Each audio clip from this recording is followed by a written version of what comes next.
Attention with that. Yeah, I know, I keep forgetting. You always get more attention. Hit it on the head. Now you have to really pay attention. I know, I only have 3 months.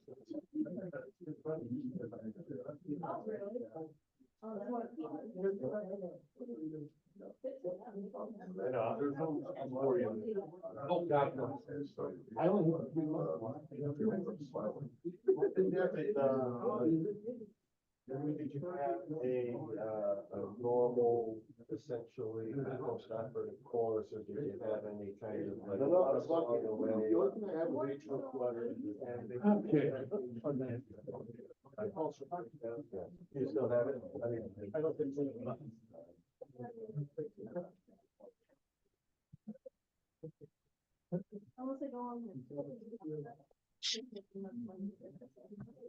Hey, Ihor, if you have anything you want to say, just let me know, and I'll bring the microphone over here, so hopefully they'll be able to pick up what you're saying, and I'll project it over the microphone here, so everybody can hear you. Just let me know.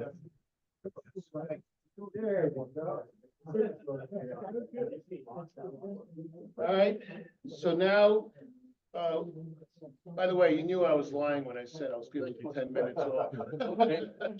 So now I can't yell at you. So the next thing we have is activity reports by our officers, and the first activity report is mine, National Commander. I already have one. You have a copy? I have one. And then anybody else that wants a copy, you're welcome to get it.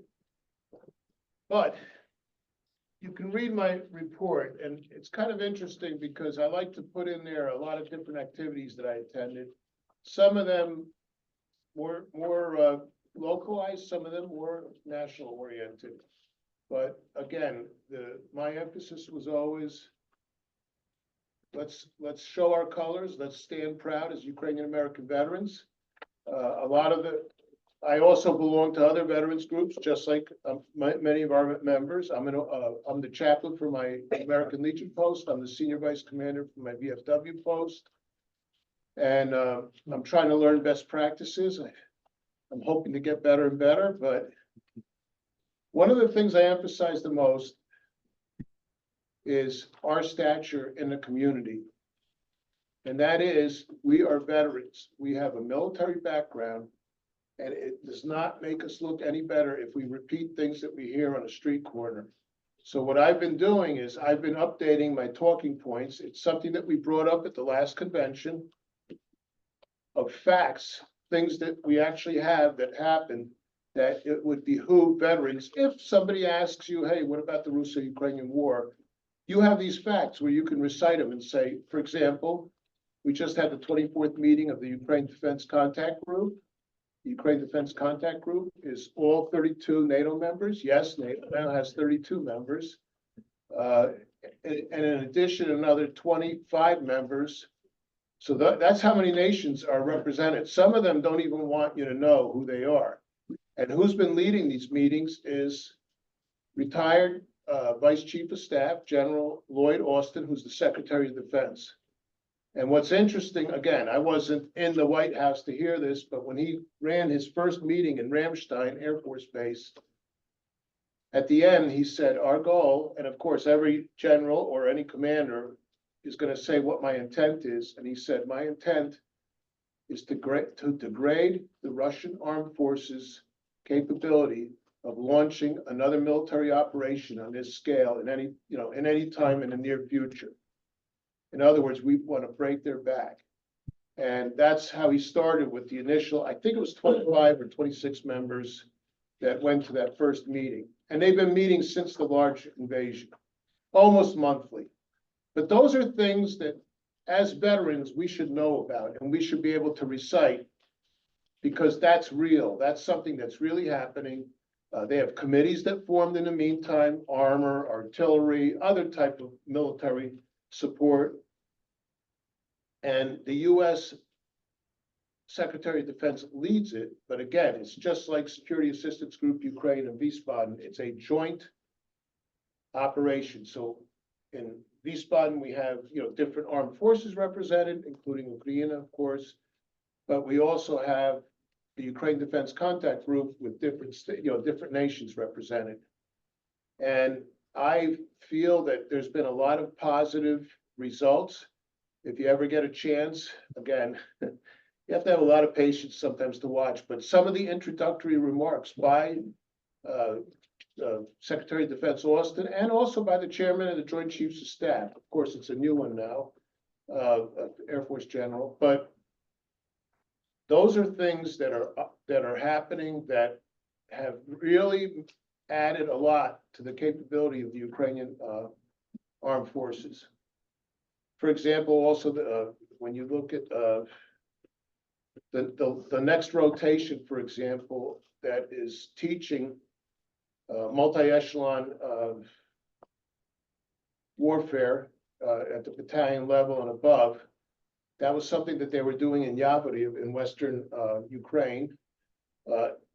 Our group of Ukrainian American Veterans in August 2018 had the honor of visiting Yavoriv.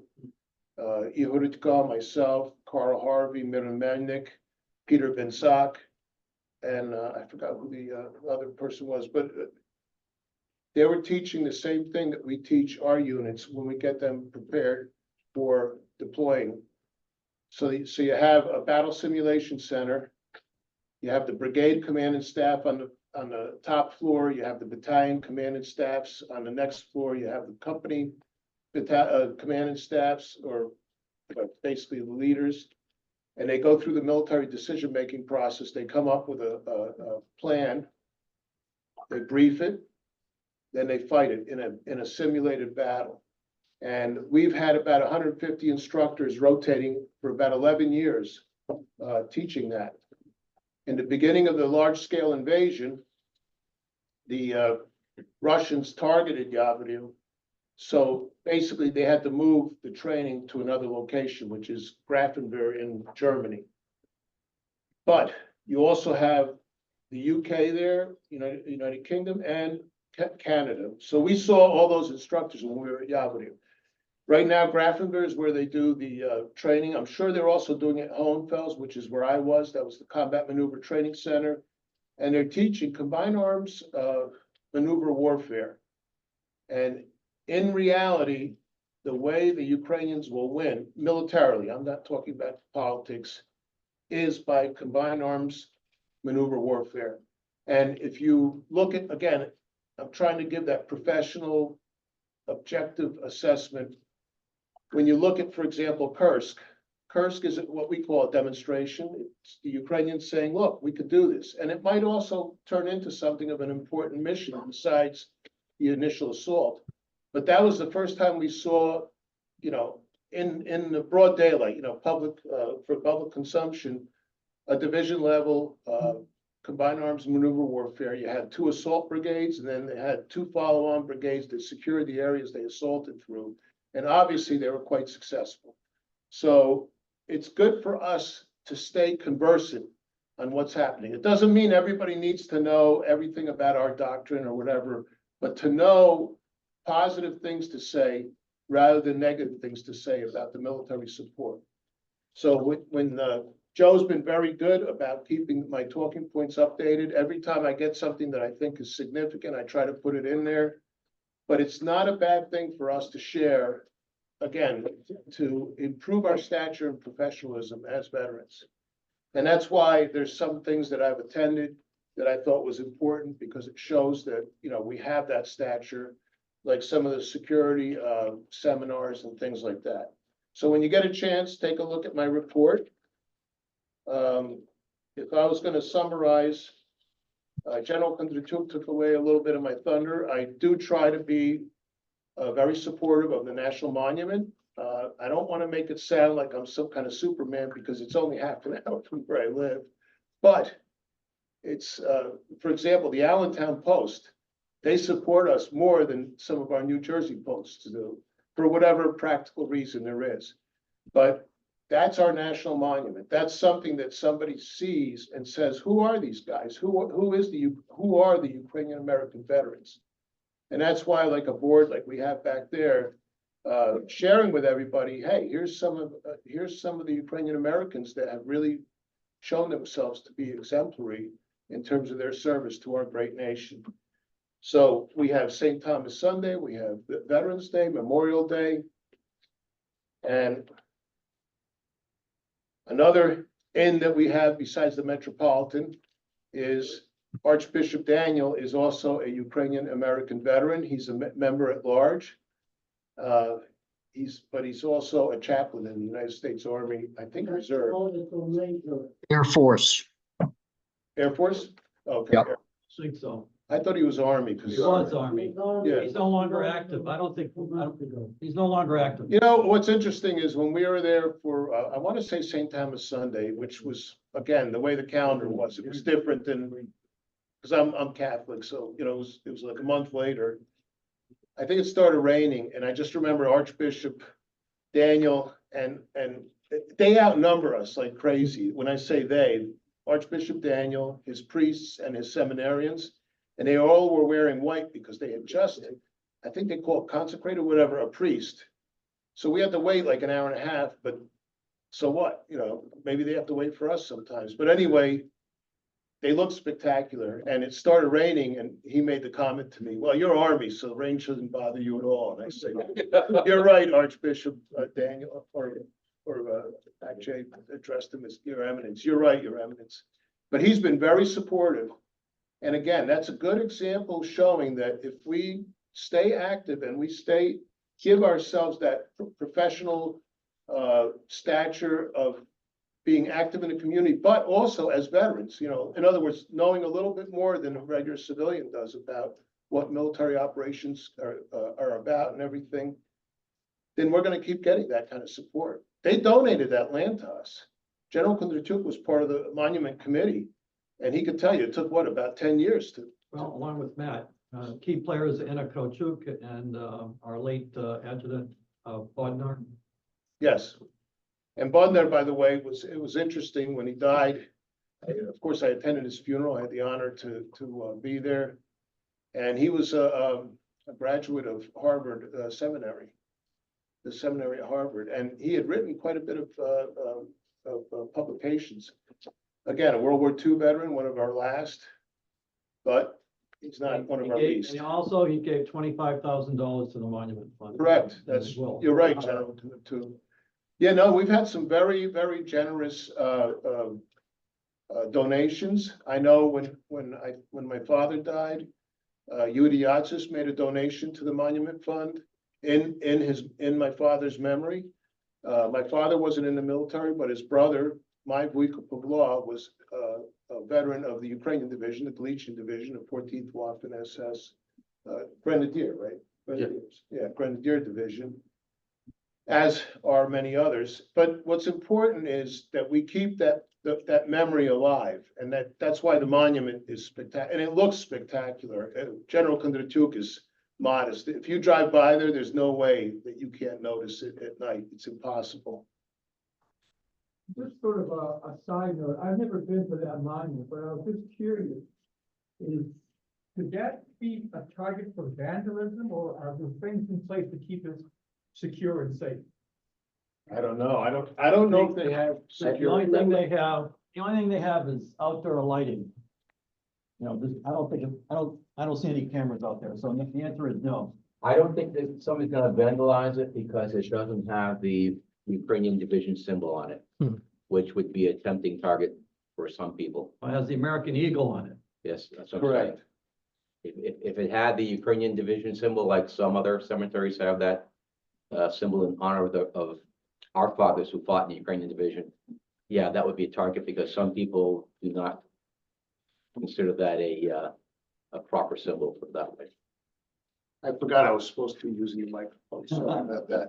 But everybody can hear me, correct? Okay. Now everybody can see you. Yeah, that's right. Now everybody can see me too. But anyway, what's important, by the way, Zanko, what did you have? I just wanna inform the gathering that Archbishop Daniel was promoted to a major chaplain. And I goofed, I saw him, I said, Captain, how are you? He says, Stenko, you should know better than that. I said, why? He said, because now I'm a major. So if you still don't go captain anymore. But I'd say Cap- And to add to that, there's another Ukrainian Orthodox priest who's also a chaplain in the Air Force. And that Air is National Father, Guard, I'm sorry, National Guard, Air Force. Air Force National Guard, Air National Air Guard. National Get it right. Okay. Whatever. That's Father Stadak, and he's in the DC area in Maryland. And by the way, Archbishop Daniel does keep us up to date.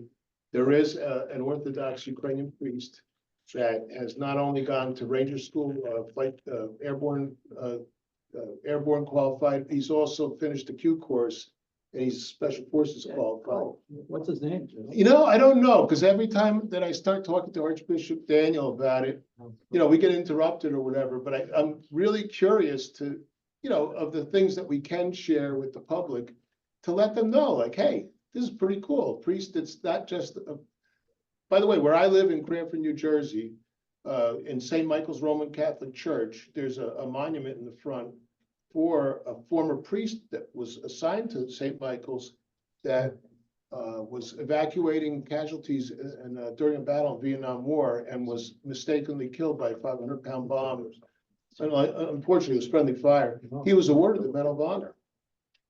And I have taken my sons many times there and say, do you know why I'm saluting him? Because he's a Medal of Honor recipient. So, you know, chaplains there's several chaplains that have gotten awarded the Medal of Honor. So chaplains are an important part, and Archbishop Daniel, like I said, he's been very supportive. We haven't gotten him to go to a convention yet, but that doesn't mean anything. He's at the monument when we need him. And anyway, when you read my report, what's interesting is we did have our fourth quarterly executive board meeting on the 5th of September. And since then, I did attend the Ukrainian Festival in Stamford, Connecticut, where the bishop is also very supportive of us in terms of, we do the color guard every year that's an initiative by Ehud Kopp, but it's also supported by, you know, the members of his post. And usually Stephen Kostecki shows up, but unfortunately, again, because of his health, he couldn't make it. And I always run into this one retired colonel from South Jersey that is a Command General Staff College graduate, always has some very interesting information to share, but I can't get him to join the Ukrainian American Veterans. So I'm still working on that. That's a project. And then the other thing that I did the other day was the 14th of September. I was invited and I attended the commissioning of the new USS New Jersey, which is an attack submarine. The distinction of that attack submarine it was out of Naval Weapons Station Earl. I always find Naval Weapons Station Earl to be interesting because there's a Marine contingent there, which means they have nukes. Anybody in the military knows that. It's near, either in Colts Neck or near Colts Neck, right? Yeah, and it's off of Route 34, is it? Anyway, it's obviously on the Jersey Shore. You can see it from Sandy Hook, which is a Coast Guard station. And the pier that the New Jersey was on had to be over 1.5 miles long, if not longer. I didn't even know that pier was that big. And I've gone by, you know, party boats. See, from World War II. What's that? That pier was specially built to keep the ships away, so they were bringing armament and bullets and bombs out to the ships there, so it wouldn't be on land in case something blew up. It could be just a boat in the pier, not on land. Oh, yeah, yeah. Interesting. Yeah, that is interesting. And the USS New Jersey, again, is an attack submarine. The distinction being, it's the first submarine that was designed for, I forgot what they call male and female personnel. Co-educational. I was gonna say integrated, but I think that's not the right term. Co-ed. Co-ed, yeah, co-ed. I have a feeling the Navy doesn't like the term co-ed, but it doesn't matter. What was interesting was we actually saw the ceremony. There was a lot of tradition to it, and they manned the boat. So they had their first shift or whatever. Bosun's mate whistle. Exactly. They had the bosun mate, and they all lined up, and then they went on the boat and started it up or whatever, you know, they put it into operation. And I have to admit, it was pretty cool. And of course, it took over the moniker of the battleship New Jersey, which is on display down in Camden, New Jersey. So that now that has gone to the attack submarine. But I just thought that was kind of an interesting And there were some other national commanders there. I didn't get a chance to really talk to them, but it was one of my first outings that lasted a little longer. Anyway, that's my report. Are there any other questions? Thank you. Does anybody want to make a motion to accept it? We don't accept. Oh, you know what? We could do that all together. That's correct. I stand corrected. Thank you. And thank you for your questions and your support. I wouldn't be able to do all this stuff without that. Yeah. The next is the Vice Commander, Alan McCool. Mine's easy until the question. There it is. First thing was, we shut down post 27. And we rather smoothly transitioned. All the members of the post were canvassed. Do they want to join 17, which 2 of them out of Staten Island decided to join 17 in Jersey because it's close to them. A couple of them decided to go up to 301. One member went to 26, and the rest came across as males. That's the easy one. Next one, according to the spreadsheet, we have about 490 members. That was today. I received from 2 of the last posts that hadn't given me their rosters, so I can get that part cleared up, because like I'll use Chicago as an example. Peter had sent me their roster. I go through my roster of their post versus what they send me, and I had 8 people left over on my list. So I send it over to him. He goes, oh yeah, that guy moved to Indiana and these 4 died. You know, if there's a death, I need to be notified. And it's nice if the chaplain gets notified. If you don't notify him, I will notify him, because my spreadsheet has the master list on the first tab. The second tab is deceased.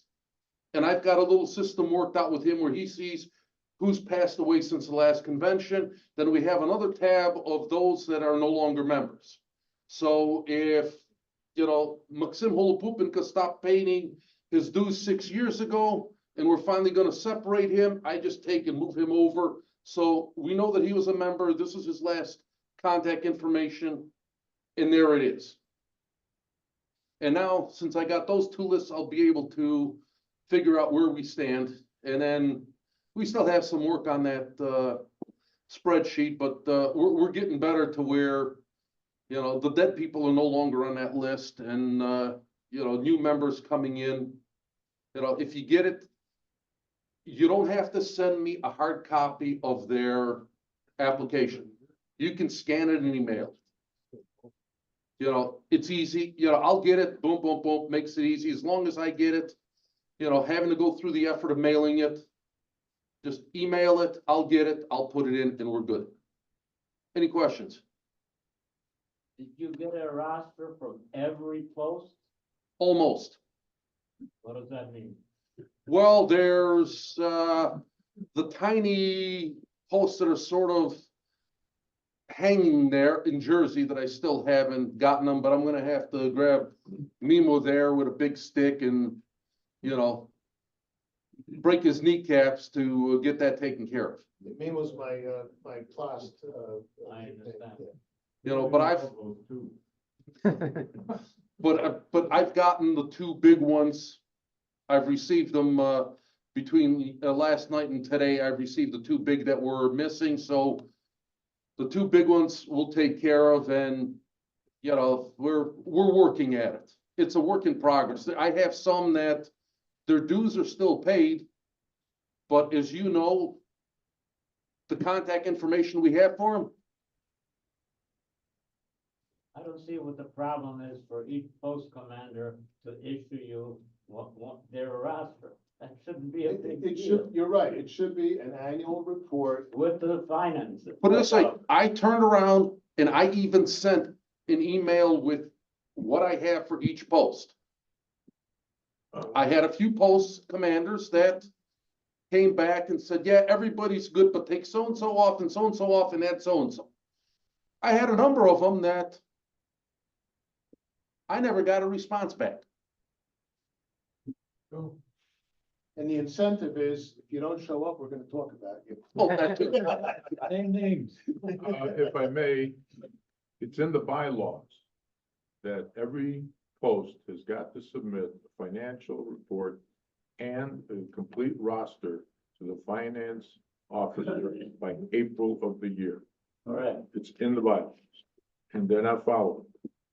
Yeah, because when he gets that, he'll send it over to me. And we're in a modern world. This is the 21st century. I'll take it in electronic form. You know, you don't have to sit there and send me, 47 pages with everybody's mother's maiden name. A quick, shot of whatever it is that you have, whether you do it on Word, whether you do it in Excel or whatever, boom. And like I said, I sent to every single post, I sent, I broke it down in Excel just to that post's information, what I have. And some responded and a lot of them ignored me. Yes, sir. Norman, you mentioned that post 27 was deactivated or Deactivated. How did that come about? Because National Commander at the top mentioned that we have a lot of posts that are not functioning and we haven't deactivated. Well, what happened, Matt, was, again, Peter Pauley didn't show up here, so we could talk about him. That was his last initiative as the New York Post commander, he basically, But for I agree with personal you. reasons, stepped down, and there was no one to step into his position with the post. Most of the people in that post show up, you're lucky they'll show up once a year, and the guys that do show up, none of them are in any condition to take over his position. So he said, since there really isn't anybody to continue it, let's shut it down. He contacted Michael and myself, and it's like, okay, if we're gonna do that, let's do this, not just walk away and leave everybody in limbo. At that point, contacted all the members, let them know what the deal is. 2 members went over to 17, couple went over So to, what happened to the post finance? Was there any money for that? I don't think that's addressed in our constitution and bylaws. I know, No, it's not. I know Michael got involved in it at some point, but I don't know what the resolution was. The only thing I heard is at our last NEB over the phone Zoom. I mentioned that. Yes, I remember, yeah. And a woman answered there was none. I don't know whose woman I believe the woman that attended the meeting that knows about it. But aside from that, I heard that there were funds, then I heard there were no funds. So I'm operating right now with no funds for the Yeah. state. Okay? But you're in the I'm dark. talking about the post fund. Was there any money to the post? And again, well, there was still, as you're aware, there were still some issues with everything off the convention. So once all that is, that should have no bearing on what happened. If the post had funds, where did that money go? No, you're totally correct, Matt. And by the way, this is the same thing that haunts the American Legion and the VFW is you have posts that shut down. And all of a sudden, somebody's like, hey, didn't we have like $80,000 and nobody told us where it went? So I know they probably didn't, but this is a good thing for the committees to address. Because I'll tell you personally, as the national commander and as the former judge advocate, are we really shooting ourselves in the foot sometimes with, saying we're shutting a post down? Or should that be a request by a post commander saying, I no longer have any activity, and if nothing else, we could call it being held in abeyance or whatever. But you're right, they do have to report then, they did about the membership, but they also have to report about the finances, because as we know, a fiduciary duty is the highest legal duty. That means you're handling somebody else's money. And the post money is the post money, not somebody's money that goes in their pocket. So we're gonna have to follow up on that. You're right, Matt. So does that mean that they go into, the post goes into an inactive status then, basically? Well, the Constitution and bylaws doesn't really address it. And I remember when post 26 first basically started gathering members together, It happened to be Peter Polney. Since he's not here, I'll use his name as many times as possible. But he kept saying we have to have a new charter. And as the judge advocate, I said, why would we have to have a new charter if Post 26 already has a charter? So that's why I advised the national commander, let's just do a vote with the executive board, and we reinstated it. And it was much cleaner, and it makes us look more viable as an organization versus having all these posts that are, in a sense, empty. Well, also, it should not be incumbent on a post commander who decides, well, I'm no longer able to do my job, to say, the post is now defunct. Correct. And we have another instance of that in New Jersey, so, and I have to address that, yeah. You're right. But the other issue that what Roman mentioned about not having backup status, I want to address that in the bylaws. One of the things I would like to see is that when you elect, or when we elect a person to a position, there's also a vice that's nominated for that position as a backup. Should something happen, that person, he drops out, you have a secondary person that can step in, that should be aware what's going on with that position, and they should be talking, the vice and the primary should be talking to each other routinely to keep, abreast of what's going on. So should something happen, we're covered. Yeah, and by the way, I will compliment the people here at this table. When I was in the hospital, I wasn't totally out of it, even though I wasn't in the saddle, so to say. I'm not picking on you, General, about the saddle, but you know what I mean? Like, I was still working on things and I had my laptop, but I wasn't anywhere near 100%. I was quite degraded.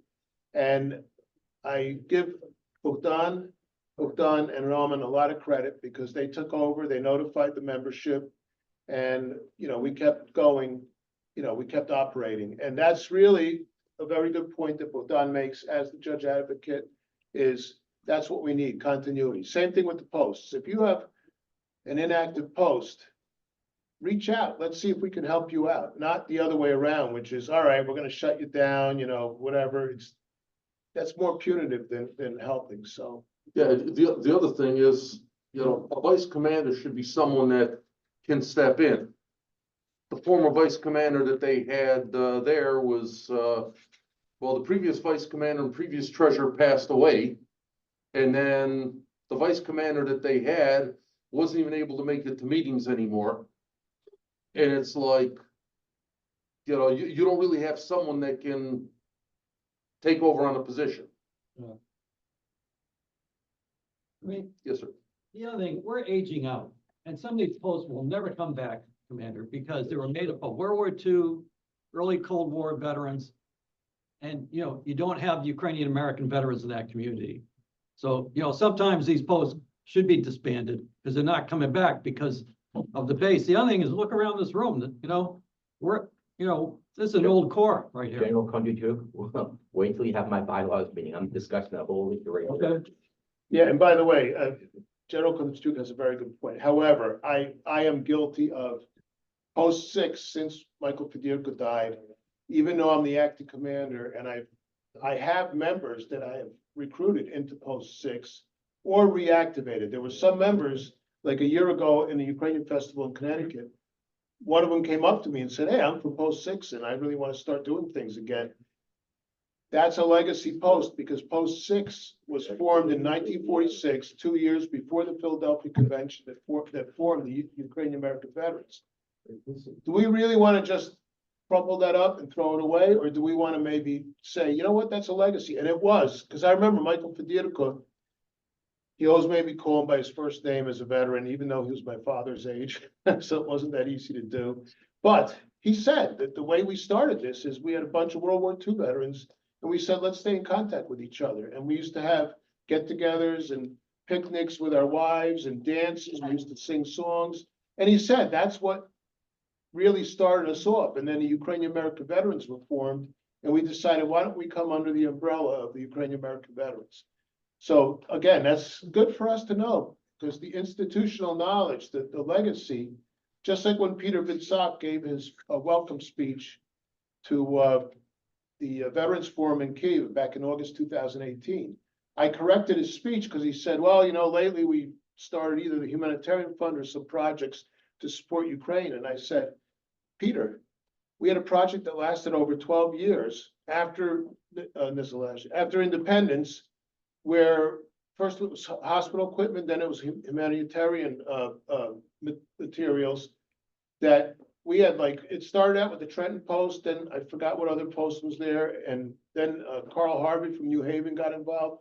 They actually had, I forgot how many containers, 35 or 36 containers worth of stuff that was sent over to Ukraine after, you know, their independence.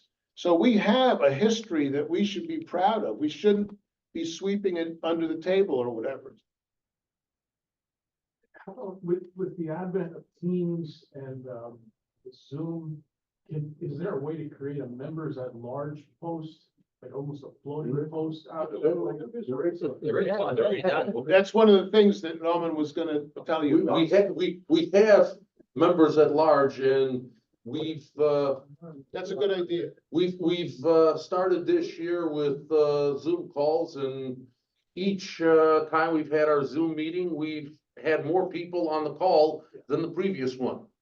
My goal though was not to release these other posts because I think it would be administratively too hard to really state it to the IRS or the organization.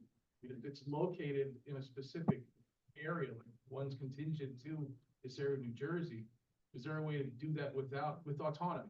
To allow it to be almost a floating post that we still maintain it on record, but it doesn't have to have a specific location. That's a possibility. You know, I don't see something that says that, you know, perfect example, Post 26, they've got, you know, members that are strewn around an area. I mean, when I look at the list, I see on the master list, Post 101's got people that don't even reside in this within a 3-hour drive from here. You know, you've got that because, you know, dad or uncle is a member of this post. So I'm a member of that post, but I'm nowhere near it. You know, we have that already. And, you know, information can be, a lot of it depends on the individual post, because some posts are very good at communication and some posts, they need a little bit of work on it. You know, communication is a rough one, because if all we're depending on for communication is the Tribune, we're in trouble.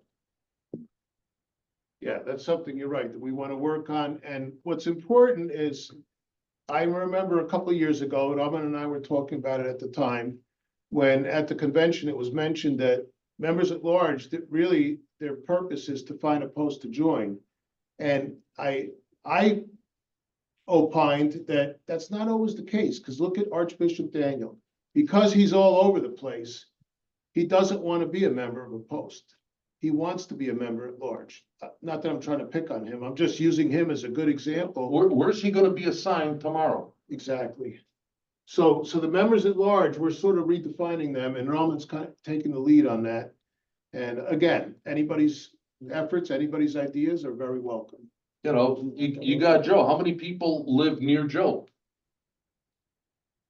Exactly. You know, when I look at the mail list, we cover from the state of Washington to Florida to California. We've got bodies on that list that are members at large that span almost every state. And, you know, the guy that's up in Bellevue, Washington, he's the only one. How's he going to set up a post? You know, a few years back, Joe had proposed, and we made the change to the bylaws, that the members at large basically end up having the same representation as a regular post. To where, you know, how many delegates you can get. So instead, before that, I think it was only 2. And now, because we've got in the high 40s for members at large, we can have like 5 delegates. And we have 1 here and 2 on Zoom today. But it's, a lot of it is communication to these people, where on your post level, if you've got a post that's tiny, they don't do much, et cetera, but you get posts like 101, the guys out of Lehigh Valley, 17, they do a lot of stuff, their membership gets involved. 32, if you look on their Facebook page, they're always involved in something. It gives it, when you've got people spread all over the place, you're not gonna be doing the color guards, you're not gonna be doing the festivals. If you're gonna show up to see Azulka for the festival, yeah, you may join the group that's there for the color guard. But there's nothing it does. Yes, George? This kind of maybe a bit far-fetched, but for the sake of camaraderie and maybe bringing us closer together, now we're in the electronic age, could anything be gained by the other posts when they have their meetings, opening it up like via Zoom for, let's say, members at large or other members? In other words, we could be in the background and just see what's happening at 101 or 26 or 42. Could that help maybe bring us closer together instead of just once a year at a convention? Possibly, but on that, I'll leave that to Joe to explain that whole deal. I just throw it out. What, that idea is not that bad if you just limit it to a post commanders meeting. Let me go back a bit. What I was thinking, if you're trying to zoom in on a post, a general post meeting, that can be done at the local post in your general AOR, okay? Like 26, we occasionally have, you can't meet at one time. If you're talking about members at large, then that would be your bailiwick. Yeah. But he's saying that people could look in, sort of like sit in the back row of different posts meeting. That you would have to advertise that somehow. The post would have to advertise that either on the website that, when their meeting is gonna occur, and establish a Zoom link. That's the only way you're gonna do that. Well, you also have to assume you have Wi-Fi at the site. Right. Where we meet, we definitely have no Wi-Fi. Yeah. It's not, it's not accessible. You have to pay for the Zoom meeting. Zoom meeting. Well, actually, Joe Joe, are you able to Yes, set that up for free? yes, Yeah, so. we don't Just have- ask. Joe can do that. Do that. So in other words, if you log into the UAV, no, just send me an email or text or whatever and tell me the date and the time and I'll send you the link. Because, we get information about the other posts, the Tribune, which is great reading, to know what's going on in Cleveland or Carmel, Ohio, as well as the convention once a year. But I just thought perhaps another step might be to bring us again closer together.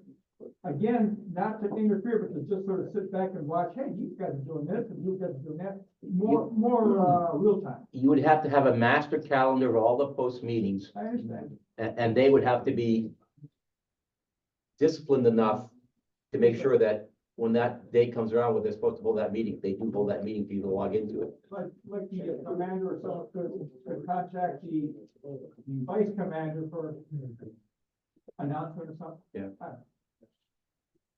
Yes. Roman, is that a new uniform for the members at large? What's that? Blue tie? Well, it says it's supposed to be a blue tie. It doesn't specify shade. Yes, it does. Or it does.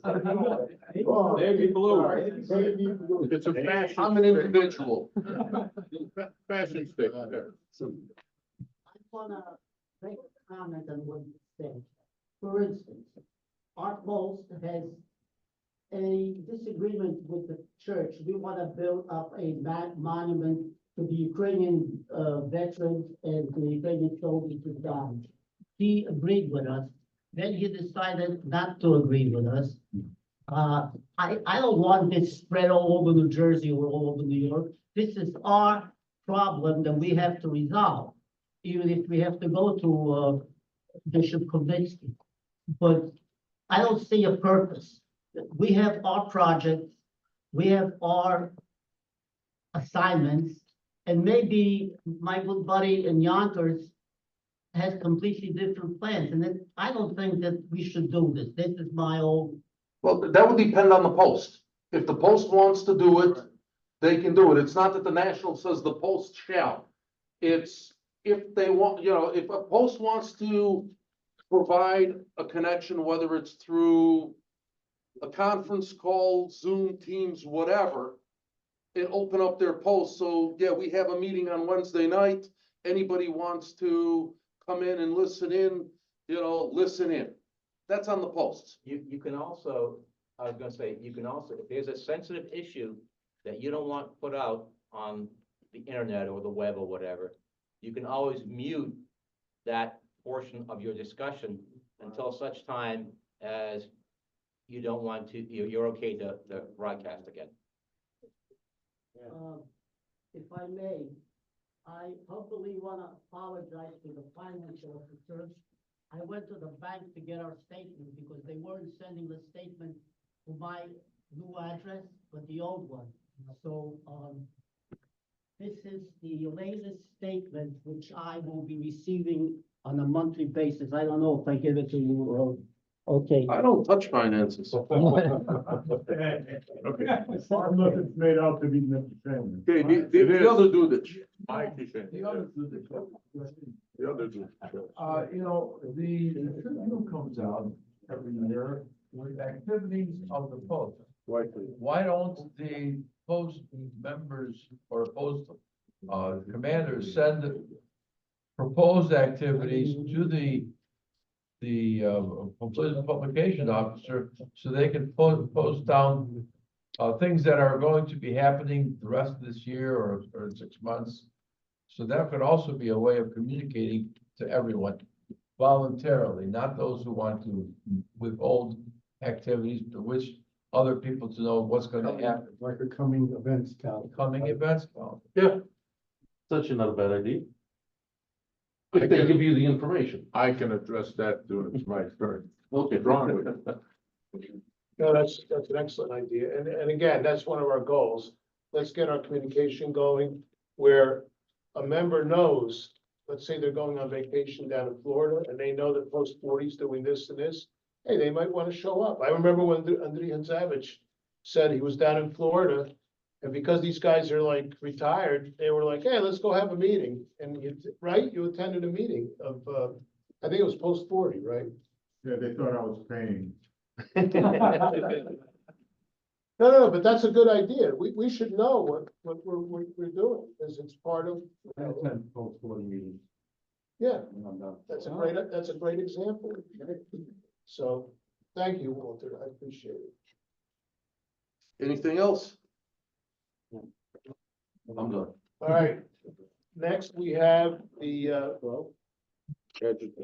adjutant, which is not here, the judge advocate. Bogdan Hitmanski. Mine's gonna be short and sweet also.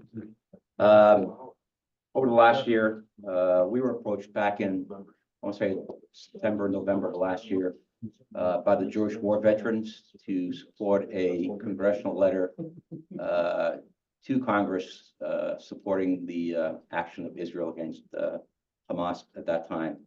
And we signed on to that letter, and we did a quick canvas of all the posts to get their thumbs up on that, because we didn't want to assume anything regarding that all the posts would not want to join up for that. So we did send that letter in with the post commander's signature, and that went forward because we figured that they've been supporting us enough as it is in the DC area when we have our demonstrations in the White House area. We also participated in, or I participated in, and we participated in Post 26 in the National Veterans Memorial Ceremony at the amphitheater with a color guard.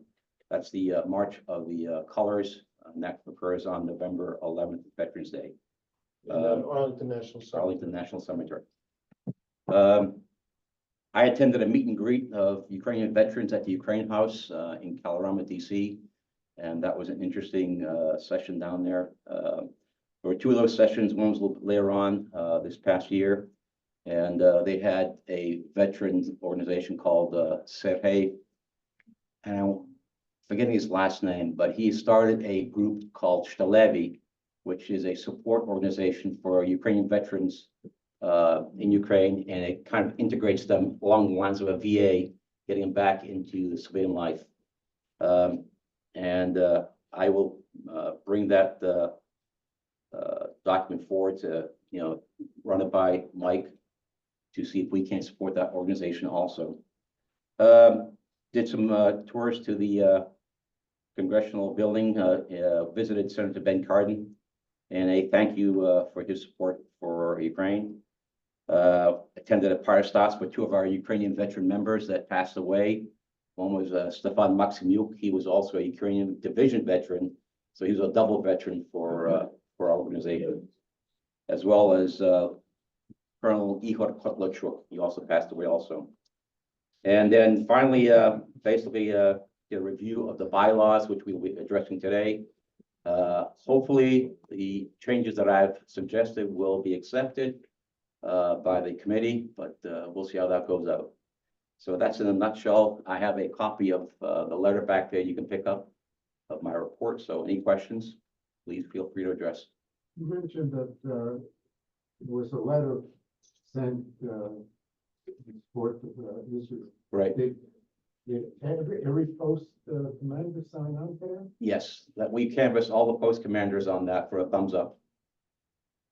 So, and if anybody needs to know who signed up, I think I have a record of that. It was an email that went out to everybody. So if you didn't look at the email, sorry. You gotta be a somebody, and if you're somebody, you got that email. Yeah, by the way, I did contact quite a few people, including some of the past national commanders, because I really wanted advice on this. It was something that to me was a little extraordinary, because I don't support Israel in how they've gone a little bit too far with the way they retaliated, but that's me. That's not the national commander. So we have to remember that we're part of an organization and we operate as an organization. So the one thing that I did advise Bogdan is we can sign up for this, but we have to know what the version of the letter is that we're signing up to. Right. And they kind of didn't come through with their end of it. Correct. And I was, again, that's why I'm bringing it up now, which is you have your best intentions, but for all we know, they could have changed the letter into a different message than what we signed on to. So we're very cautious about this. So where did the letter go? To whom it was addressed? Went to Congress. Okay, Oh, no, well, yeah, but the person who was, we were passing it through was the commander of the Jewish War Veterans. Organization, right? Went through him to Congress saying we support them. But we It did was ask- basically a letter, addendum letter to their letter going to Congress. Correct. But we were trying to be careful because again, we didn't want the wrong message to go out because as you can see, this has polarized the community in general. The whole thing Hamas versus Israel, and we don't really know all the actors involved in it. And the other issue is, we're both veterans organizations, and when you look at all the other veteran organizations that did come on supporting them, there was a laundry list of them, and you didn't want to have the Ukrainian American veterans look like, well, we are anti-Semitic, because that would be a wrong message to send to them right at this time.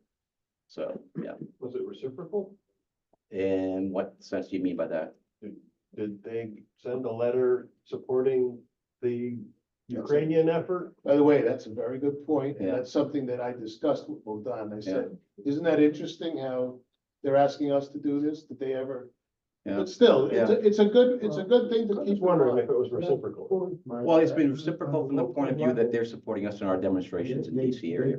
They've been support, at least in the Lehigh Valley. Yeah. They've been very. Yeah, same thing with post 26. That's one of the reasons why I see it to it, but Because we have a dialogue with the representative in the DC area. So, it would look, how can I put it? Wouldn't look good on our part if we said no. Because then it goes back to what historical animosities that were in the past. And we don't want to perpetuate that and have that, that's a good point. And they did reciprocate, right? as far as what?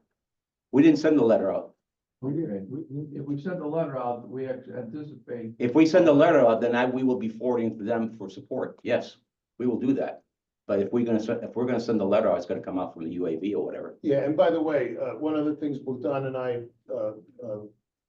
participated in was congressional visits where our message is more focused on continued military support for Ukraine. So we're trying to, like I said, we want our statute to be professional, and of course, it's apolitical. We don't endorse any candidate, but we can endorse support. And even in my talking points, I give President Biden accolades for showing up to Kyiv, that first January, what was it, 11 months after the large invasion? And that's not political. That's supporting the president, whoever the president was at the time. And again, that's something to keep in mind because veterans organizations cannot be involved in political activity, just like active duty.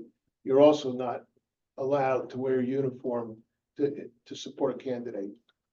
Or demonstrations. Well, yeah. Further questions? Thank you. Thank you, Don. Keep up the good work, like all of you. Next, we have the chaplain who's not here. But I can tell you that at the last executive board meeting, and anybody who was participated in the meeting can, well, sorry, I'm supposed to just. Joe's got me trained up to a point, it's not all the way. I'll give my action in. That's right. Yes, thank you, Joe. See, there's an advantage to having a general officer in the audience. Keeps you on your toes. Now, what's important with the chaplain is at the last executive board meeting, for example, he did tell us that he's been involved supporting the military academy for, I think it was the 101st Airborne Association. I don't remember exactly what it was. He went to West Point, the 101st Airborne Association was having a convention, I guess. Exactly. But again, these are things that really improve our stature because they know that we're there and they know who we are that way. Just like General Krautz's grave in the military, he's class of 59. It's in a very prominent location. Quite impressive, really. But these are things that you could be proud of. So if you ever visit the military academy, visit General Krautz. And he happens to be a cavalry officer, so there's more kinship there than I'd like to say just from Plast or the Ukrainians. But again, Father Koschak, our chaplain, just published a book also, which he mentioned at the executive board meeting. So he's been very active and he's really a valued member of our executive board. And I wanted to give him the accolades he deserves, even though he couldn't make it here today because he covers 2 parishes and he had a baptism and a wedding. So again, he couldn't get a substitute. Now, but I will say again that he's done an excellent job. And when you do have a casualty, a death, you are supposed to notify the chaplain. And when you go on the UA Vet site, we have the contact information there. So next we have the historian, Ed Zedek, also a past national commander. Go back to the chaplain. Next year is his 40th anniversary of the priesthood. Oh, So we're wow. gonna send something, I mean, no acknowledgement or something like that. Yeah, no, that's a good point. Do me a favor and send me so we'll bring it up in our next. Right here, 40th anniversary of the chaplain, should write something and put it into. Yeah, no, I know, but I just want, you just do me a favor, and just remind me of it. That's a very good idea. We should be supporting, our officers and our members as much as we can. Thank you. Ed? Well, I'm not going to drone on, but I have copies here. Maybe I would. I periodically have been receiving materials from posts that don't want to keep them in their archives or just want to clean out their houses, whatever. And I just haven't received any since the last convention, although I've received quite a number from in past years. And I'm continuing to sort of try to review. My time is still limited. I believe it or not, I'm still working, but I do review materials that are in my files already. I'm trying to consolidate. I've always talked about digitizing, but I haven't been able to do that or get anybody to do stuff for me. but we're still trying. And I participated in the quarterly Zoom meetings, which I find very helpful to be able to sit in my own comfortable chair and see this guy sometime. But most of my activity has been through local posts, and there's several things I wanted to point out. Our post is post number 1, Anthony Billy Post number 1, Philadelphia. Anthony Billy, for those of you who do not know who he was blown up on the USS Shaw in Pearl Harbor, December 7th, 41. It's this iconic picture of that ship blowing up. It was in dry dock. He was a cook's assistant. And in dry dock, they had a lot of people working aboard there, so he had to be there as well. So that's who we adopted. Well, we actually took over the post number 1, the old post number 1 patron, and that's how we do our business and hold forth the name of Post 1. On Veterans Day, what we do every Veterans Day, this may be a repeat commercial, but we do go to 2 cemeteries, both St. Mary's Ukrainian Catholic Cemetery and Oakland Cemetery in Philadelphia, where we have clergy from churches do a panachida, and we have our firing squad. They have successfully fired it without hurting anybody over the years. And we do have a trumpet that it's an electronic one. So long gone are the days when we had a real trumpet. Bugler. Yes, a bugler. Well, but it was a trumpet because bugles are really technically different. Trombone. My son used to do it, but he's now 47 years old. So it's been a while. We have our December social event. I'm sorry, in December, the cultural center, our cultural center, has its annual Christmas bazaar. We're always there with our table and our information, and we also have a basket of cheer raffle that we hold and conduct that day. Usually Shiti Mikolai does a drawing for us. It's pretty nice. I happen to have tickets with me if anybody's interested for this year's basket. We do 3 nice baskets of cheer, and it's one of our small fundraisers. We had our social event in January after the holidays in Jenkintown at a nice restaurant. Now, in the summertime, we participated. That's why I'm telling you what our post does, and we won't have to repeat that. I've also provided a copy to our agent. In the summer, we have been asked and participated in a local community parade, but it's a big local community parade. 121st year was this past year, and we do get the honor of leading our flag bearers do get the honor of leading the parade of various Ukrainian organizations. And both. What is the parade? It's the Glenside Community Parade. Glenside is in a community immediately next to, it's in Montgomery County, right across the line from Philadelphia, real close suburb. And it has, during political years, there are You're right. all kinds of candidates for various offices in there. But we participated. It's a 1.5 mile parade, and mostly the younger people are the ones that bear the flags because it's July 4th, for heaven's sakes. It's hot. It's sort of interesting that we're there. Wounded Ukrainian veterans who are in the Philadelphia area at the various hospitals receiving treatments do participate. Those that are able to walk do, maybe without arms, some with crutches, some in wheelchairs.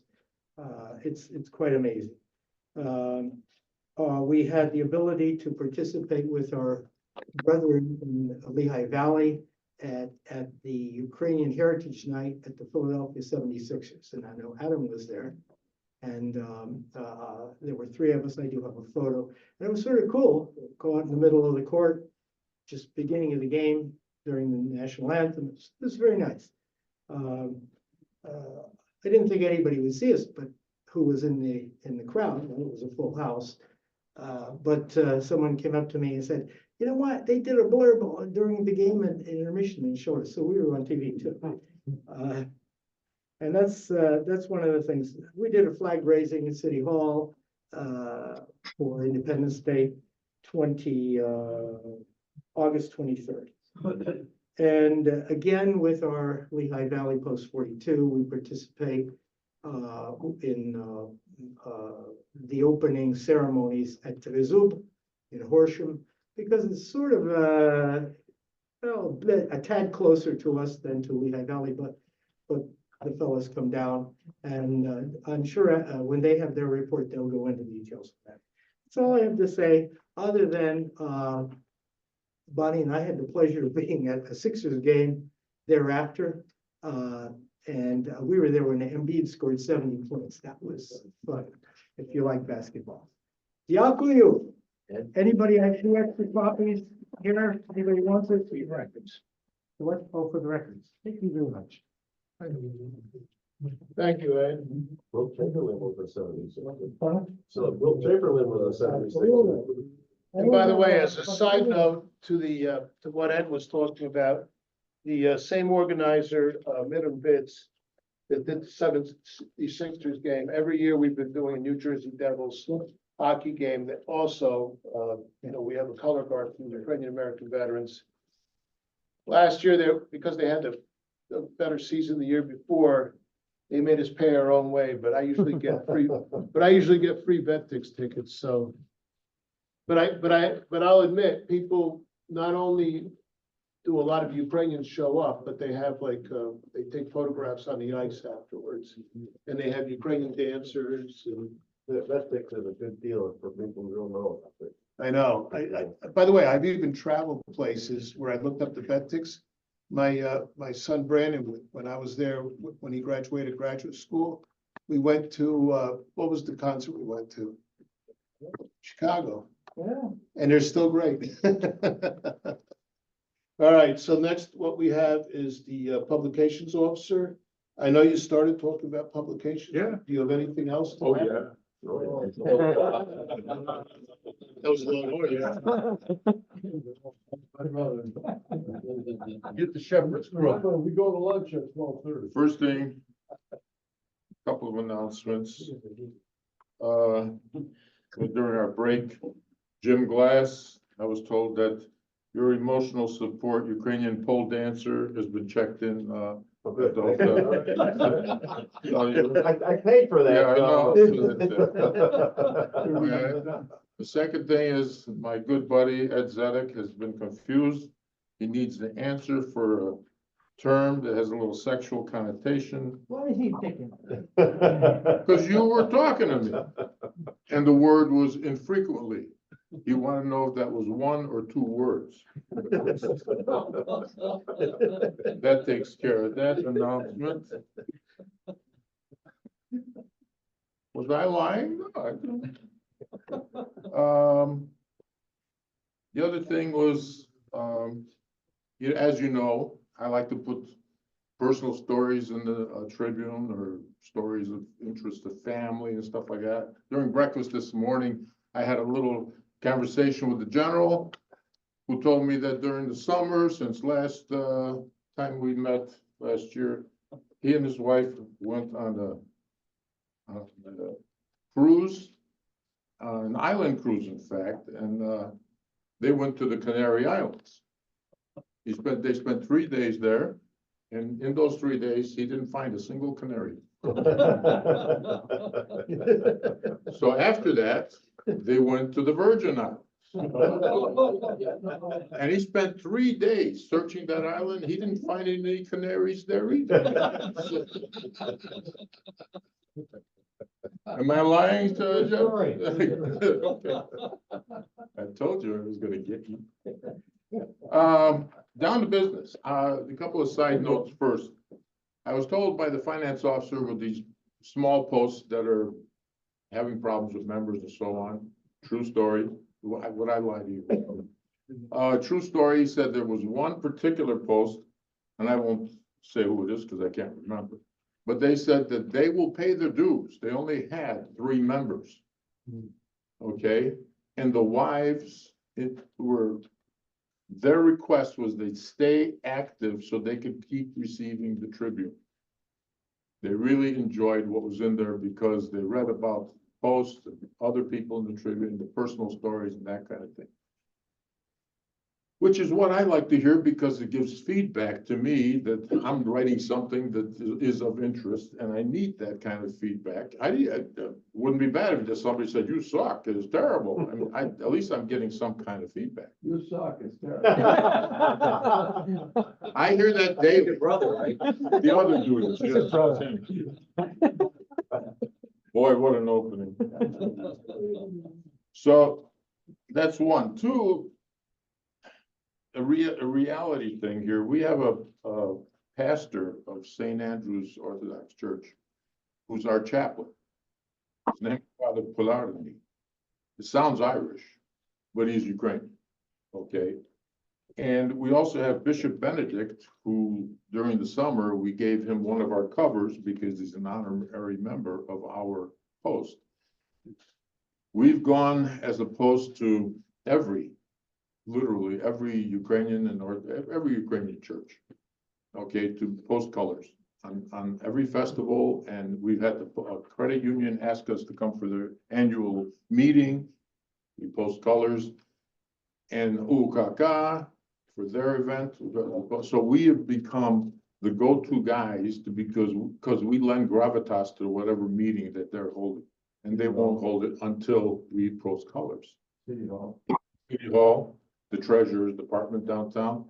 The mayor of Chicago had a proclamation of Ukraine being the honorary recipient of attention on the month of August. And in fact, our picture's in here with that event. So we're known, okay, and that took a lot of hard work especially in the last 10 years. We've really gone out there. If somebody asked, and we do it without any request for any remuneration or anything in return.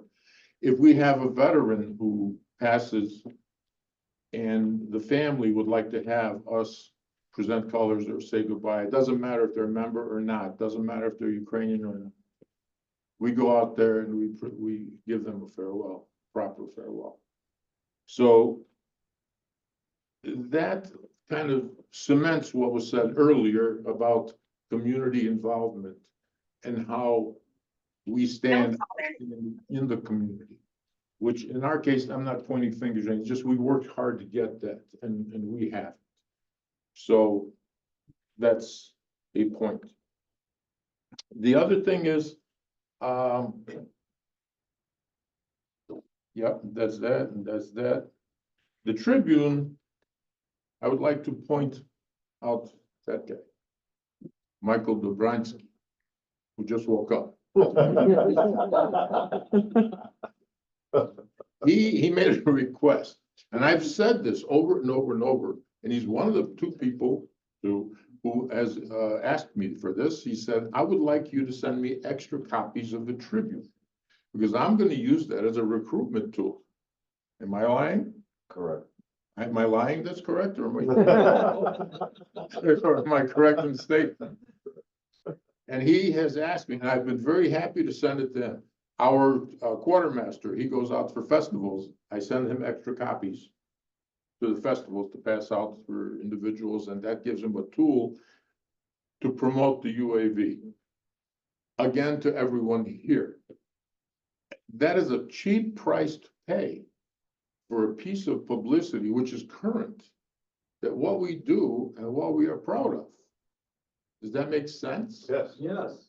And I'm saying, just tell me, hey, can you send me, and it's actually better because I tell the printer at the time of printing, I'll say, send 24 copies to Dobransky, send 24, I give them the address, and they, through the entire process, it's even cheaper because they send it out bulk mail. Okay? So that helps us in passing out our mission and our reputation, that sort of thing.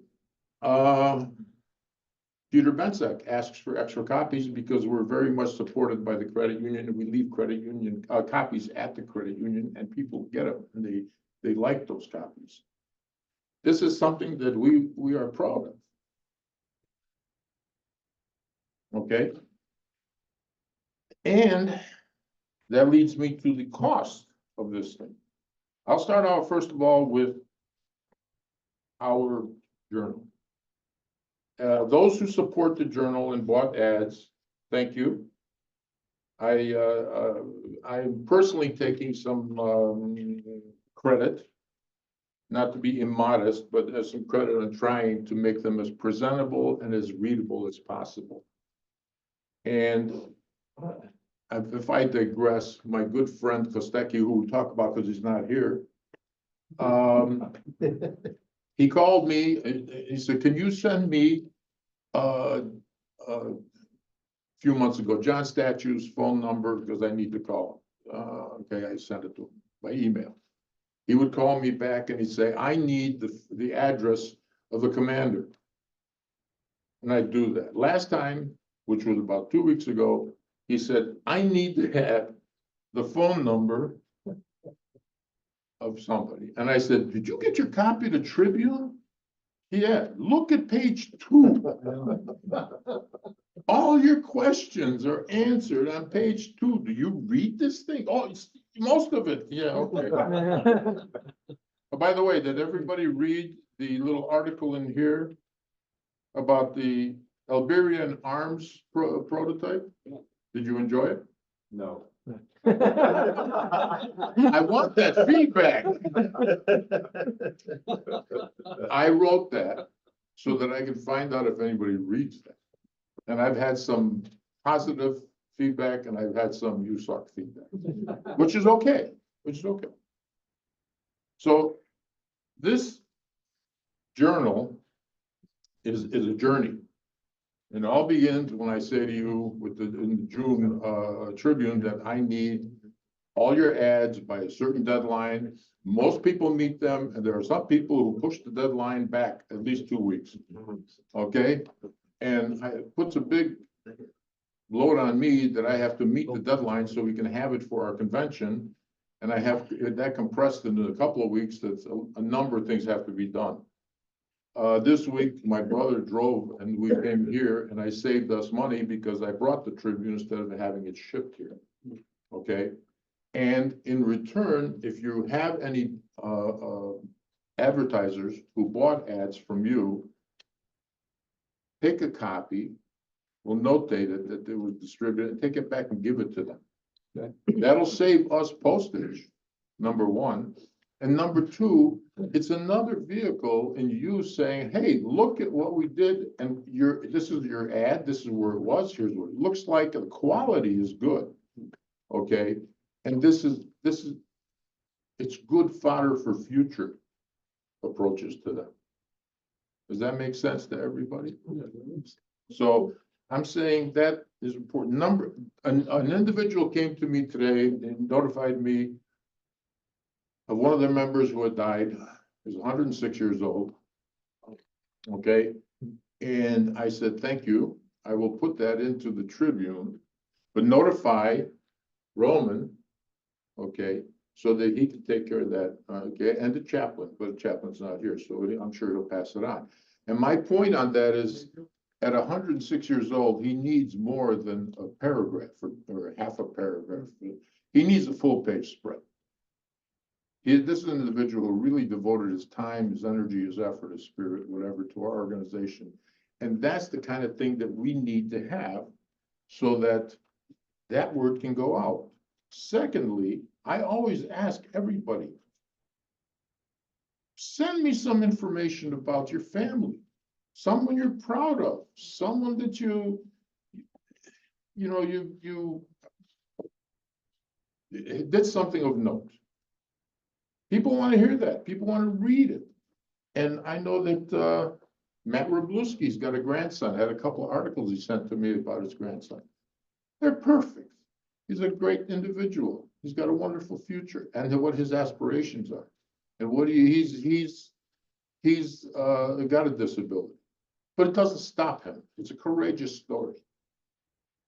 Anything like that. If your post has something, remember, it's the Tribune doesn't spin on a dime. okay? Anything your post does is not immediate. Your post is working on some project, your post is doing something, it takes a time. And if you want to inspire another post, let me know. I'll put it in there. And nowhere does it say it has to be 24 pages. It could be 44 pages if it's got good content. And that also adds to the body of work for our UAV as a general organization, national organization, showing what happens throughout the country. So that being said,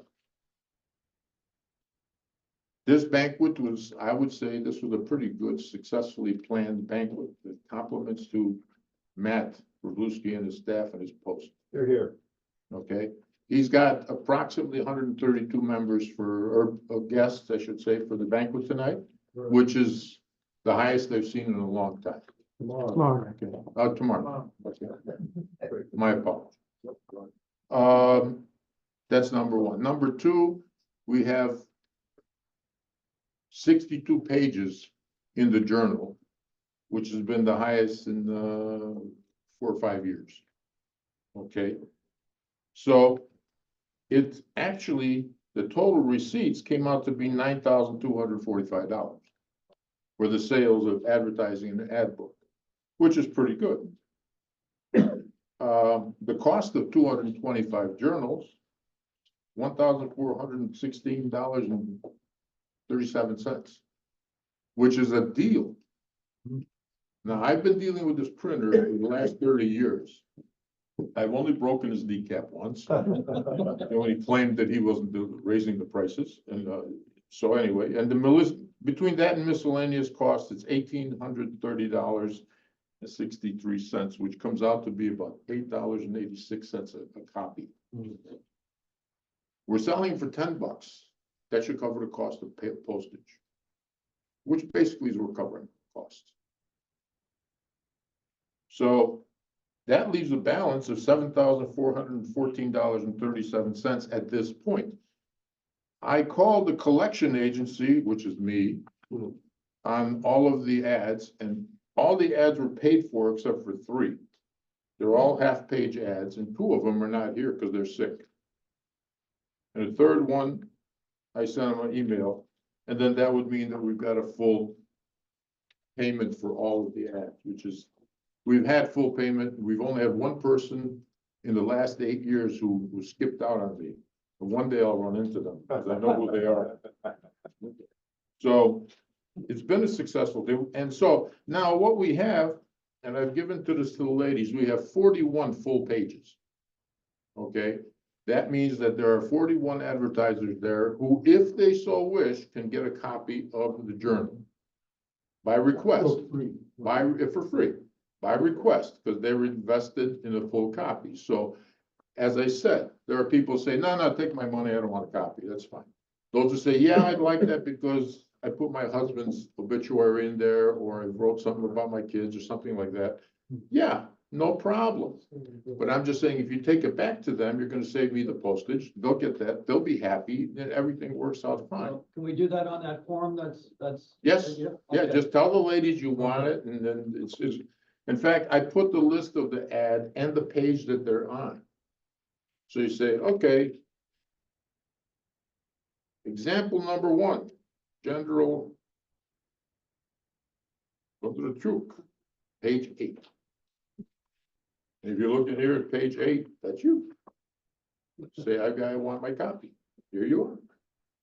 Or a credit union, okay? That page right there in the back is $500. Okay, I got paid for that thing. I might give them 2 copies, okay, if they ask nice. But the point is, for the next year, if every post got an ad, and every post sold an ad, a full page, you would have a decent ad, because the rest of them are half pages, quarter page, credit card, blah, blah, blah, blah, that kind of stuff. And that would make a respectable document that we can show off to people. It would look terrible if we had a journal for our convention that had fewer pages than our Tribune. And that, we were in danger of that this year, about a month ago. So I sent out a little missive to everybody to say, folks, and everybody pulled through and got 62 pages, which is pretty decent. My arm's not broken though yet. Pardon me? My arm is still not broken. Your arm is not broken? Yeah, Not yet. it's twisting. Well, I'm sitting here. You're not done. So anyway, as a delegate, just to clear this up, you got a copy. Comes with the fact that you're a delegate. Okay, everybody got their copy? Okay. Well, while you have your copy, I got a little question. See if anybody's read it. On page 5, at the top of the page, it says that for lunch, 12:30 to 1:30, 2 people have to be quiet about this, and it's the other Dudich and Matt Rugluski. Says lunch and cultural center buffet, $16 per person. And it says AYCE. Anybody know what that means?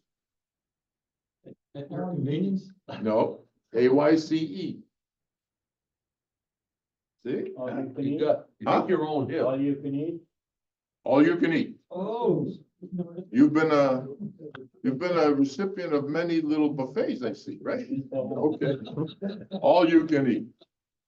Okay. That being said, I've advertised in the weekly, Ukrainian Weekly.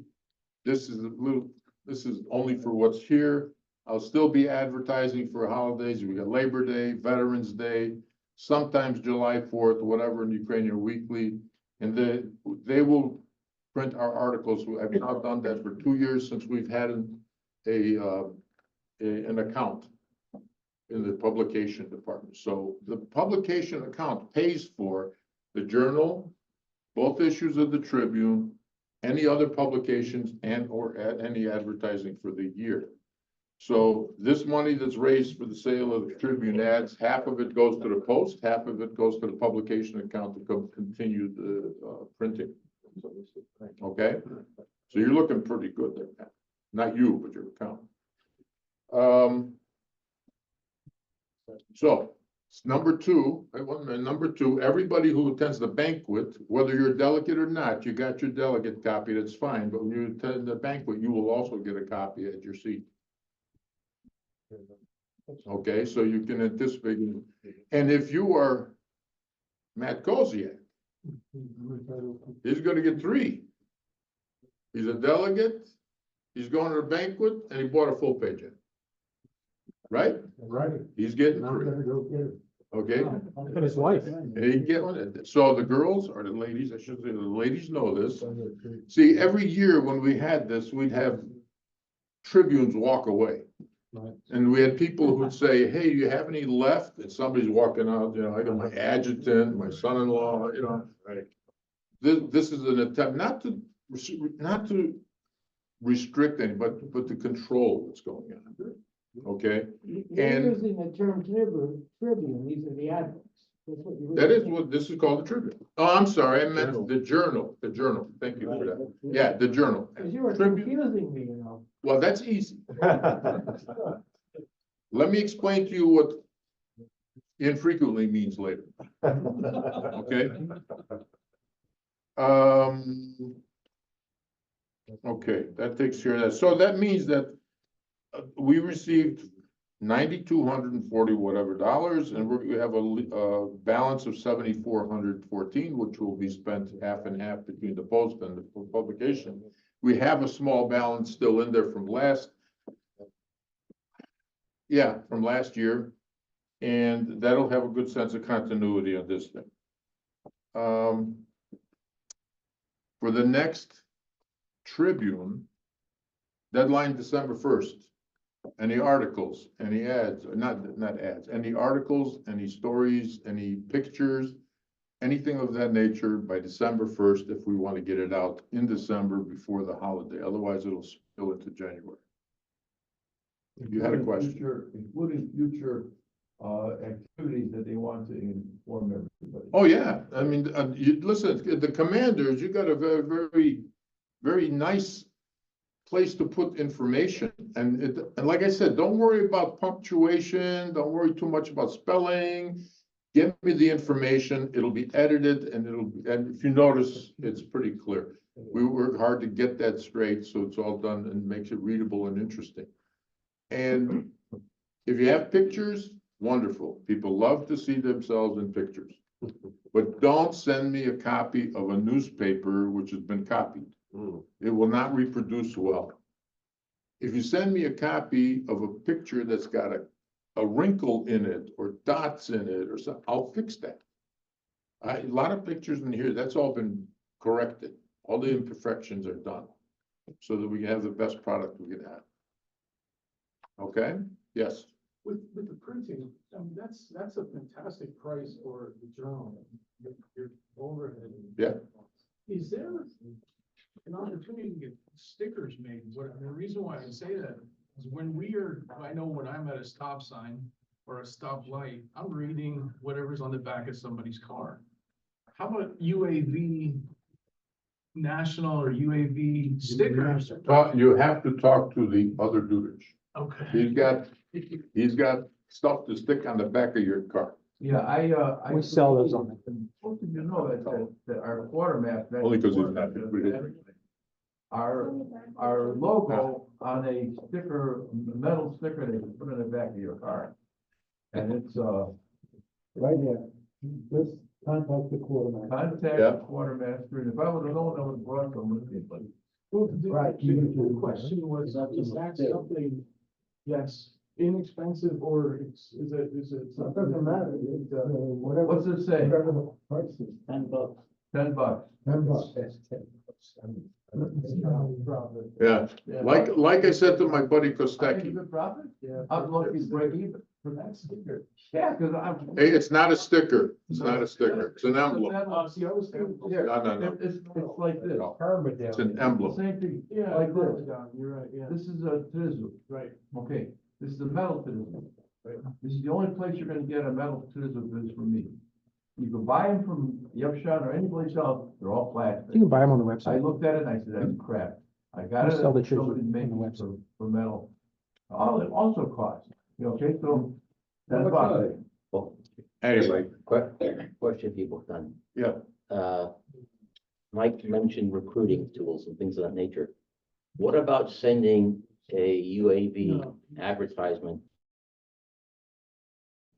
to, say, American Legion, magazine or, VFW magazine saying, hey, if you're a member of VFW, great. But if you're also Ukrainian descent, you can also join the Ukrainian American Veterans. good question. I mean, Hey, no, they've got, I'm with you, I'm with you.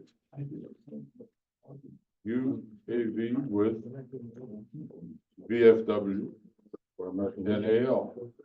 Because I'm sure No, I there's a have lot not. of veterans out there Well, that, we have our own American Legion post too. yeah. And I can work it through there, that's not a problem.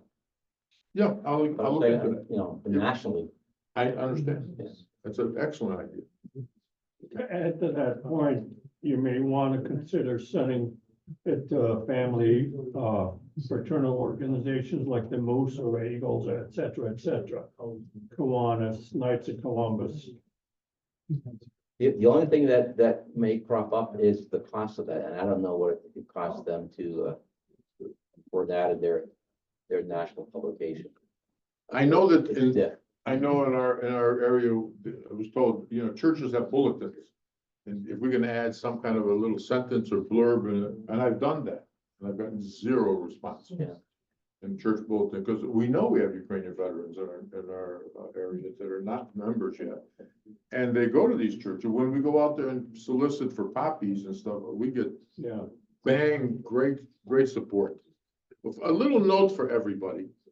Our commander sends a letter and follows up with every pastor of every church that we have in our group or in our area, saying, can you please notify your congregations that we will be out there with poppies and asking for their support, and tell them that we support with our posting of colors and so on, what we do, and if they would be, that you kind of endorse what we do, and they do.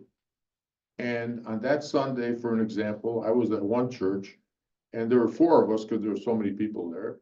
And in a matter of 3 hours, we collected $4,000. Okay, 4,000. And the difference is 1 year, he did not, this one guy was lazy, he did not announce that we were out there. We came out of there with like 1,400. And the pastor who gave the sermon and they gave the homily and talked about us, people were walking out with money in their hands, looking for us. That's the big difference. And we're standing out there with a bucket and this, here we go, and that's right. And I have a cousin with Parkinson's disease. And he stood next to me and he was going like this. He said, "Oh, the beatnik, let's give him some money." He made the most money. He was a secret weapon. And now he's kind of like at homebound. And you can talk about the next thing. Tell me when. Now. Now, Okay, plus, Veterans Day, we will be going out to Soldier Field again like we do every year. And we come out with I get flags and other guys have poppies. We go out through the, what do you call that, where they have the cars and the tailgate parties before the game. And we pass out humanitarian fund and the buckets, and they throw money at us. And they throw beer at us, and they throw drinks at us, and steaks and whatever. And we raise several $1,000s also. In one day, on Veterans Day, on the Sunday of the Bears game, in Chicago. Now, those of you who have football, we tried that with the Cubs. They're cheap. nothing. But with the Bears, we raise some money, so that's something to think about. If you have around Veterans Day, if you've got a football game, a national football game, you get a half a dozen guys with the buckets, get the poppies, and walk through the crowd and say, we're collecting for Veterans Humanitarian Fund. And you'll be happy you did. yes. You'd be surprised how many people support the veterans until you get into that kind of situation. They are the most patriotic people. They have flags, they have, they salute, they thank you for your service, and here's $20. Guy gives you, here's a C note, and it doesn't take a lot of effort, just be there, and they are very happy to support. That happened to us. We supported the Ukrainian festival in Silver Spring, Maryland, the Orthodox Church, and somebody came by and dropped a C note into the little barrel that we had, plastic barrel for collecting funds from the veterans. So I'm waiting for the gold, the balloons or something. That hasn't happened yet. Cougarans, yes. Okay, one last thing. Oh, yes. It seems to me that the bulk of the Ukrainian population in America, or the veterans, are in the Northeast USA. Do you folks have any kind of a Ukrainska передача that plays on the radio? Sure. Okay, has any consideration been given, or is it too expensive to advertise UAV via radio? We have veterans like John Statue and a couple others will go to the veterans, to the radio station. They will invite us and they come and they talk about their. Oh, okay. And we don't have to advertise. They ask us to speak about it. Oh, yeah. In our efforts with the Ukrainian American diaspora to support the influx of refugees from Ukraine, we have had a couple of situations, golf outings, if you will, where we raised money and we passed it out to mothers and not single mothers, while their husbands are fighting in Ukraine. Mothers who came here with children, we give them money for their own goods. We've had that a couple times. We have our UAV logo on the window of that association's offices, and they have the Ukrainian передача in that building, and they support us because we work with them. Okay, yeah, that's a good idea, but we do that. One last thing, I've been told. Sorry. Would you give me a hand? Okay. I've been told by a few people here I've been, just a minute, do you want me to single you out? I've been told by a number of people here that I have humorous comments and, little jokes and things of that nature. And, I work hard at that. Okay, to come and entertain you and put a smile on your face and I do this to my grandkids because I tell them things and they say, oh, it's a grandfather, you the joke. And I told them, and I will tell you, I can show you why. There you go. That's it. Is there any discussion? Oh, yeah, any discussion? Is this a good time to take a break for lunch? It's almost 12:30. Almost over. Well, You got. are they ready for us? Yeah, they've been ready since. We have 5 or 6 No. Do I have a motion to break for lunch? Yeah. Anybody against that?